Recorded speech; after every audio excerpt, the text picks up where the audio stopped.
August 14th, 2019. WeWork files its S1 document with the Securities and Exchange Commission. This is the paperwork required before a company can go public. WeWork is valued at $47 billion. Adam Neumann, the company's founder and CEO, is about to become one of the richest men in America. Investors are excited. The media is hyped. The IPO is scheduled for September. But then, people actually read the S1. And what they find is shocking. WeWork isn't making money, it's losing billions.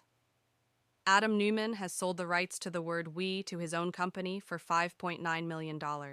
He's leasing buildings he personally owns to WeWork. He's taken out over $700 million in loans against his WeWork stock. And that's just the beginning. Within 6 weeks, the IPO collapses. Adam Neumann is fired. WeWork's valuation crashes from $47 billion to under $8 billion.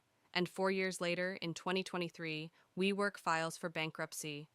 This is the story of how a man convinced the world that renting desks was a spiritual revolution, how he burned through tens of billions of dollars, and how one of the most hyped startups in history became one of the biggest failures.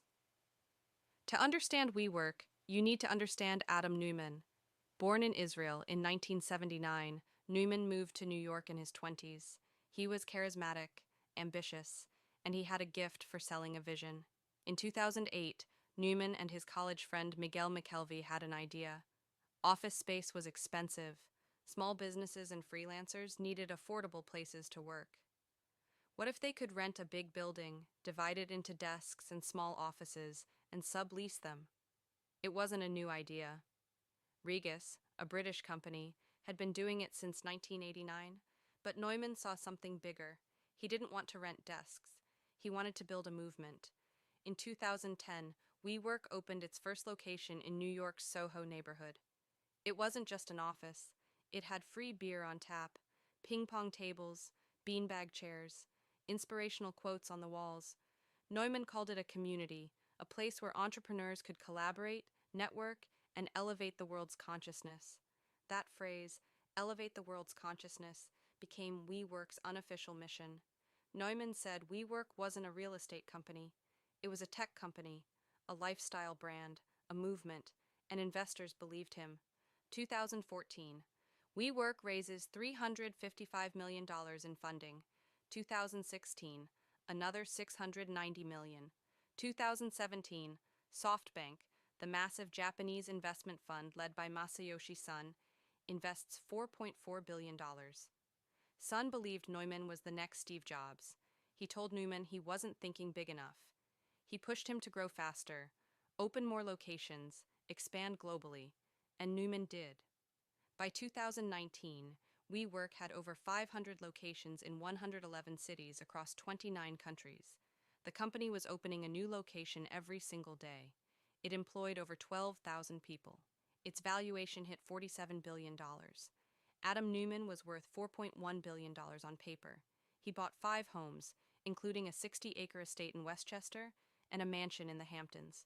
He traveled by private jet, often with his wife Rebecca, a cousin of Gwyneth Paltrow, who styled herself as WeWork's chief brand officer. Employees called them the royal family. But behind the hype, WeWork was a disaster. Here's the problem. WeWork's business model didn't work. The company signed long-term leases on buildings, often 10 or 15 years. Then it renovated them, filled them with furniture and beer kegs, and rented out desks on short-term contracts, sometimes month to month. If the economy was good and demand was high, this worked. But if the economy turned, or if customers left, WeWork was still stuck paying rent on those long-term leases. In accounting terms, WeWork had huge fixed costs and unpredictable revenue, and it was losing money on almost every location. In 2018, WeWork's revenue was $1.8 billion. Its losses? $1.9 billion. The company was burning through cash faster than it could raise it. But Adam Neumann kept saying WeWork wasn't a real estate company. It was a tech company. Tech companies lose money for years, then become profitable, right? Amazon did it. Uber did it. Investors bought the story. For a while. And then there was the self-dealing. Adam Neumann didn't just run WeWork. He profited from it personally in ways that made investors furious.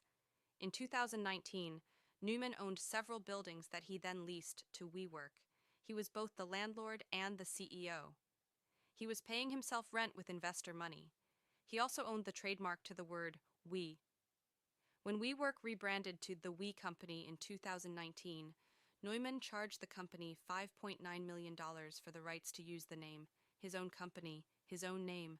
After public outcry, he returned the money, but the damage was done. There were other stories, too. Neumann once chartered a private jet from New York to Israel. During the flight, he and his friends smoked so much marijuana that the crew found a cereal box stuffed with weed when they landed. The plane had to be returned to the U.S. without passengers to avoid drug charges. Neumann held company retreats that felt more like music festivals. Alcohol flowed freely. At one event, a WeWork employee was injured in a mosh pit and later died. Neumann's management style was erratic. He made big decisions on instinct, not data. He launched side businesses like We Live, co-living apartments, and We Grow, a school for children that his wife Rebecca ran. Neither made sense, neither made money, but the board let him do it. Why? Because SoftBank's Masayoshi Son believed in him, and as long as SoftBank kept writing checks, no one asked hard questions. August 2019. WeWork files its S1 to go public. This is when the world gets to see WeWork's financials, and they are bad, really bad. Losses of $1.9 billion on $1.8 billion in revenue, debt of $18 billion in lease obligations. A corporate structure that gave Adam Neumann 20 votes per share, meaning he controlled the company even if he sold most of his stock. And the self-dealing, the buildings, the trademark, the loans. Journalists tore the S1 apart. Scott Galloway, a professor at NYU, called WeWork the most overvalued company in the world. Others called it a fraud. Within days, investors started pulling out. The IPO roadshow was a disaster. No one wanted to buy shares. By September, the IPO was postponed. WeWork's valuation was slashed from $47 billion to $20 billion, then to $10 billion. Employees were panicking. SoftBank was furious. And the board decided Adam Neumann had to go. September 24, 2019. Adam Neumann resigns as CEO, but his exit package is astounding. He gets $1.7 billion, $1 billion for his stock, $500 million as a consulting fee, $185 million in loans repaid by the company. Plus, he gets to keep voting control over his shares for years. Employees who had been promised stock options as part of their compensation, many got nothing. Their shares were worthless. Adam Neumann walked away a billionaire. The people who believed in his vision were left with nothing. The new CEO, real estate executive Sandeep Mathrani, tried to save the company. He closed unprofitable locations. He cut costs. He tried to make WeWork actually profitable. And for a moment, it looked like it might work. 2020 and 2021 during COVID, remote work was booming. Flexible office space seemed like the future. WeWork even went public in 2021 through a SPAC merger. Its valuation, $9 billion, down from $47 billion, but still a massive company. But the problems never went away. WeWork was still locked into those long-term leases.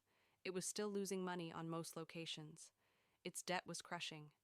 And when the economy slowed down in 2023, companies started cutting costs. Flexible office space was one of the first things to go, November 6, 2023. WeWork files for Chapter 11 bankruptcy. The company that was once valued at $47 billion is now worth almost nothing. Its locations are closing, its landlords are suing, its employees are being laid off. And Adam Neumann? He's starting a new real estate company. He even tried to buy WeWork out of bankruptcy in 2024. The bid was rejected, but he's still a billionaire. He still owns multiple homes. He still travels by private jet. He lost nothing. The employees, the investors who believed in him, the landlords who leased him buildings, they lost everything. So what went wrong? Lesson 1. A charismatic founder is not a business plan. Adam Neumann was a great salesman. He could inspire people. He could get them to believe in a vision, but he couldn't run a profitable company. And no one stopped him. The board, the investors, SoftBank, they all enabled him because they were caught up in the hype. Lesson 2. Unit economics matter. WeWork lost money on almost every location. But instead of fixing the model, Neumann just opened more locations. That's not growth. That's just losing money faster. Lesson 3. Governance matters. Adam Neumann had 20 votes per share. He controlled the company completely. There were no checks on his power. He could do whatever he wanted, and he did. That's not how public companies are supposed to work. Lesson 4. Hype is not value. For years, WeWork convinced people it was worth $47 billion by calling itself a tech company. But it wasn't. It was a real estate company with a beer tap. And when investors finally looked at the numbers, the illusion collapsed. Adam Neumann once said, "A big part of being a leader is being delusional." He wasn't joking. He genuinely believed that passion and vision were more important than profit. He believed he could will WeWork into success. He couldn't. And thousands of people paid the price. Today, WeWork is a cautionary tale. It's taught in business schools as an example of everything that can go wrong in a startup. Ego, greed, hype, bad governance, terrible unit economics. It's all there. But here's the frustrating part. Adam Neumann failed upward. He lost nothing. He's still rich. He's still starting companies. He's still given platforms to speak. Meanwhile, the employees who believed in him, the small businesses that rented space, the investors who trusted him, they're the ones who lost. That's the real lesson of WeWork. When founders have too much power and not enough accountability, they can burn billions of dollars, destroy a company, ruin lives, and walk away richer than ever. The system protects them, and that's why stories like WeWork keep happening. This is Recall Files. We recall what others forget.